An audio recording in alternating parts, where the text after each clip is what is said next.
வணக்கம் நண்பர்களே. மைவி3 ஆர்ட்ஸில் எவ்வளவோ தகவல்களை நாங்கள் சேகரித்து கொண்டு வந்து உங்கள்கிட்ட கொடுத்துக்கிட்டு இருந்தோம். நாங்கள் சொல்கிற கருத்துக்களை தான் நீங்கள் கேட்டுக்கிட்டு இருந்தீங்க. ஆனால் இப்போ இந்த வீடியோ அது கிடையாது. இந்த வீடியோவை முழுசாக நீங்கள் பார்த்துட்டு இதில் வர்ற ஆடியோவை நீங்கள் கேட்டுட்டு உங்களுடைய கருத்தை நீங்கள் சொல்ல போகிறீங்க. அதை தான் நாங்கள் கேட்க போகிறோம். எவ்வளவோ பிரச்சனைகளுக்கு நடுவில் மைவி3 ஆர்ட்ஸ் சம்மந்தமான பல தகவல்களை உங்கள்கிட்ட கொண்டு வந்து சேர்த்துக்கிட்டு இருக்கோம். அப்படி சேர்க்கும்போது அதில் வர்ற பிரச்சனைகள் என்ன அப்படிங்கிறது உங்கள் எல்லாருக்குமே தெரியும். ஏன்னா எந்த மாதிரியான தடைகள் வருது அப்படிங்கிறது எல்லாமே உங்களுக்கு தெரிஞ்சிருக்கும்.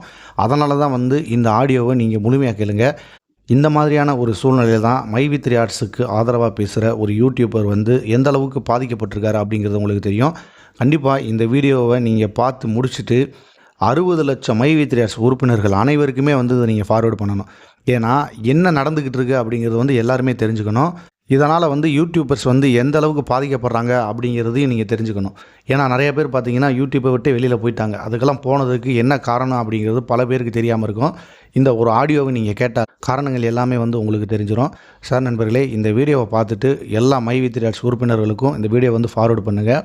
ஒவ்வொரு உறுப்பினர்களுடைய கருத்து என்னங்கிறது நாங்கள் தெரிஞ்சுக்கணும். ஏன்னா இதுக்கு தீர்ப்பு சொல்ல போகிறது நீங்கள் தான். மைவி3 ஆர்ட்ஸ் உறுப்பினர்களாகிய நீங்கள் தான். மைவி3 ஆர்ட்ஸோட எம்டி மற்றும் இதர நிர்வாகிகள் அனைவருமே இந்த ஆடியோவை கேளுங்க. ஏன்னா மைவி3 ஆர்ட்ஸுக்கு சப்போர்ட் பண்ணுற ஒரே காரணத்துக்காக எந்த அளவுக்கு பாதிக்கப்படுறாங்க அப்படிங்கிறத நீங்களும் தெரிஞ்சுக்கணும். ஒரு தாயினுடைய கண்ணீருக்கு யாராக இருந்தாலும் பதில் சொல்லிதாகணும். சரி நண்பர்களே, இந்த ஆடியோ நேற்று லைவில் நம்ம மோட்டோ மாஸ்டர் கௌதம் அவர்கள் போட்ட ஒரு ஆடியோ. அதில் அவங்களுடைய மிஸ்ஸஸ்மே பேசியிருந்தாங்க. இந்த ஆடியோவை முழுமையாக கேட்டுட்டு அவருடைய சேனலுக்குமே நீங்கள் சப்போர்ட் பண்ணுங்கள். இப்போ இந்த ஆடியோவை கேளுங்க. யாருக்கெல்லாம் கேட்கணும்னா கேட்டுக்குங்க. நம்ம நீ பேசுமா மக்களே, என் ஒய்ஃப் பேசுறாங்க. யாருக்கெல்லாம் கேட்கணும்னா கேட்டுக்குங்க. நம்ம நீ பேசுமா. அவங்க எல்லாம் பேச மாட்டாங்க, நீ தான் பேசணும். லைவ்ல நம்ம தான் பேசுவோம். அவங்க இது போன் கால் மாதிரி கிடையாது. நீ பேசு, அப்படி பேசதான் உங்களுக்கு கேட்கும். எல்லாருமே நான் பாத்துட்டு தான் இருக்காங்க. ஆல்ரெடி அவங்க வீடியோ போடுறாங்க, மாத்தி மாத்தி வீடியோ போட்டுக்காங்க. அவங்களுக்குள்ளே மாத்தி மாத்தி வீடியோல அடிச்சுட்டா பரவாயில்ல.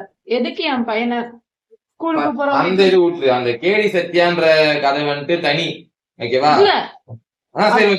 அப்படி இல்ல. பையனை அப்ப யாரு தேவையில்லாம ஒரு ஐடியில எதுக்கு மிரட்ட போறாங்க? அவங்க ஆளுங்களா தானே இருப்பாங்க, வேற யாரும் இருக்க மாட்டாங்க. அப்ப அவங்களுக்கும் தெரியும் எல்லாமே. அவங்க சொல்லிதான் யாரோ மிரட்டுறாங்க. பசங்க அன்னைக்கு ஒரு நாள் நான் வீடியோ போடும் போதே சொன்னேன், உங்க பிரச்சனையில பிள்ளைங்கலாம் வரக்கூடாதுன்னு சொன்னேன். அதே மாதிரி அடுத்த நாளே அவங்க பையன் ஸ்கூலுக்கு 3 மணிக்கு தானே வருவான், தூக்கிடவா அப்படின்னு கேக்குறாங்க. அப்ப எனக்கு எப்படி இருக்கும்? ஒரு அம்மாவா எனக்கு எப்படி இருக்கும்? எப்படி சொல்றதுன்னு தெரியல. நான் தான் கூட்டு போவேன். எங்க வீட்லயே இருக்க மாட்டாங்க. மோஸ்ட் ஆஃப் த வீட்லயே இருக்க மாட்டாங்க.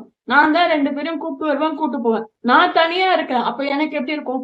அதெல்லாம் சரி பாத்துக்கிறேன்னு சொல்லிட்டாங்க. சரி, அடுத்த நாள் கொஞ்ச நாள் கழிச்சு எனக்கு போன் வருது. நான் வாய்ஸ் வச்சு கண்டுபிடிச்சிட்டேன். அதான் அவங்க வாய்ஸ் ஹலோன்னு சொல்லும் போது தெரிஞ்சிச்சு. அசோக் ஸ்ரீநிதி தான். அவர்தானே? நம்பர் கடைசி 5 நம்பர். உனக்கு கன்ஃபார்ம் பண்ணல இது யார் நம்பர்னு கன்ஃபார்ம் அசோக் நம்பரான்னு கேட்டேன். அப்ப நீ சொன்னியா ஆமா அவன் நம்பர் தான் அப்படின்னு சொன்னியா? அப்பே எனக்கு கன்ஃபார்ம் ஆயிடுச்சு. இப்போ இவங்க பேசுறாங்க, அவங்க பேசுறாங்க, அவங்களுக்குள்ள பேசிக்க வேண்டானே. என் நம்பர் எப்படி அவங்களுக்கு கிடைச்சது? என் நம்பர்ல இருந்து எதுக்கு கால் பண்ணி கௌதம் கிட்ட குடுங்கன்னு வேற சொல்லணும்? அப்ப மிரட்டுறதா தானே இருக்கும். இது எனக்கு நம்பர் இருக்குன்னு காட்டுறாங்க. அவ்வளவுதான். முதல்ல பையனை தூக்கிடுவேன்னு சொன்னதே எனக்கு கொஞ்சம் கஷ்டமாயிடுச்சு. இப்ப நம்பர் வரைக்கும் வந்துச்சு. நாளைக்கு வீடு வரைக்கும் வராதுன்னு சொல்லவே முடியாதுல்ல. நாளை பின்ன எனக்கும் என் பசங்களுக்கும் ஏதாவது ஆச்சுன்னா அவர்தான் காரணம். சீரியஸா அவர்தான் காரணம். எனக்கு அன்னைக்கு கால் பண்ணதும் இவங்களுக்குள்ள சண்டைக்கு எதுக்கு என் நம்பருக்கு போன் பண்ணும்? அவங்க போன் பண்ணி எடுக்கலையா? 10 நிமிஷம் கழிச்சு அவங்களுக்கே பண்ண வேண்டியதானே? எதுக்கு எனக்கு கால் பண்ணி கௌதம் இருந்தா குடுமா அப்படின்னு கேக்குறாங்க? அப்போ கௌதமோட வைஃப் நம்பருன்னு இவங்களுக்கு தெரியுதுல. எனக்கு அப்படியே 3 நாளா அந்த போன் கால் வந்தது எனக்கு மைண்டும் சரியில்லை. எனக்கு வெளியில எங்கேயும் போக முடியல. பசங்க 3 நாளா நான் ஸ்கூலுக்கே கூட்டு போல. மழை பெஞ்ச காரணம் ஒரு நாள் நானே லீவ் போட்டேன். பயமா இருந்துச்சு சீரியஸா. மிரட்டும் போது எனக்கு அவங்க கடைக்கு போனா கூட எட்டிட்டு பாக்குறேன், யாராவது என்னது இடிச்சுட்டு போயிட்டாங்க. அவ்வளவு பயமா இருக்கு. அவங்க கிட்ட கூட சொல்லல. நான் உங்ககிட்ட என்ன சொன்னா, இது தேவையில்லாத வேலை. உங்களுக்குள்ள வீடியோ போட்டீங்கன்னா உங்களுக்குள்ள எதுக்கு பசங்க எல்லாம் இருக்கிறீங்க? பசங்க போடும் போதே நான் அவங்க கிட்ட திட்டினேன், பசங்களா இதுல இன்வால்வ் ஆக்காதீங்க அப்படின்னு சொன்னேன். பட் இருந்தாலும் அவங்க போட்டாங்க. அவங்களுக்குள்ள பேசிக்க வேண்டானே. எதுக்கு பசங்களை தூக்குறேன்னு சொல்றது? எனக்கு போன் பண்ணி இது கௌதம் இருக்காங்களா கூட என் நம்பர் எதுக்கு நீங்க போன் பண்ணுன்ற எனக்கு சுத்தமா பிடிக்கல. நான் இவங்களுக்குள்ள சண்டை போட்டுக்கோங்க, அடிச்சுக்கோங்க. அது அது அது தனிப்பட்ட விஷயம். ஏன்னா நீங்க வீடியோ போடுறீங்க, மாத்தி மாத்தி பேசிக்கிறீங்க. அது உங்களோட இது.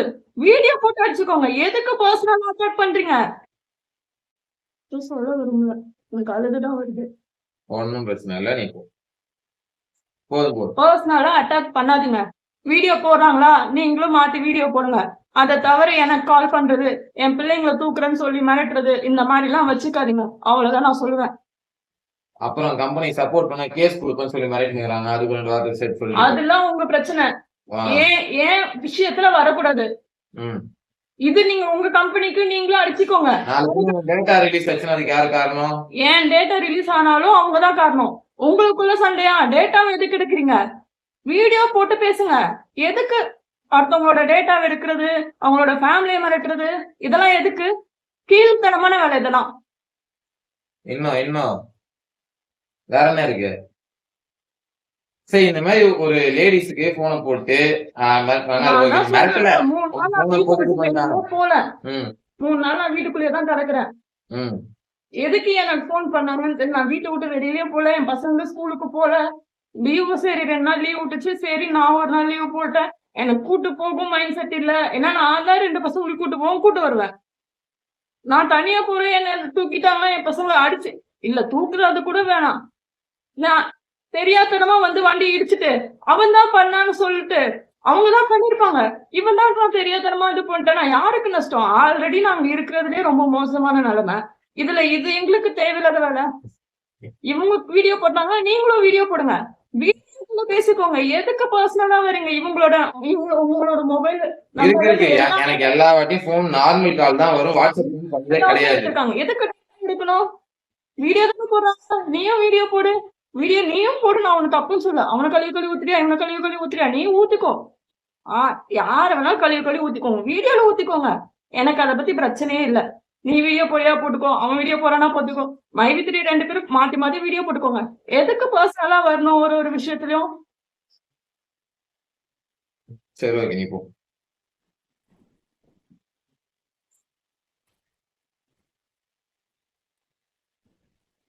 இந்த பிரச்சனை எனக்கு கிட்ட 3 நாளா போய்கிட்டு இருக்கு, மாத்தி மாத்தி. ஓகேவா?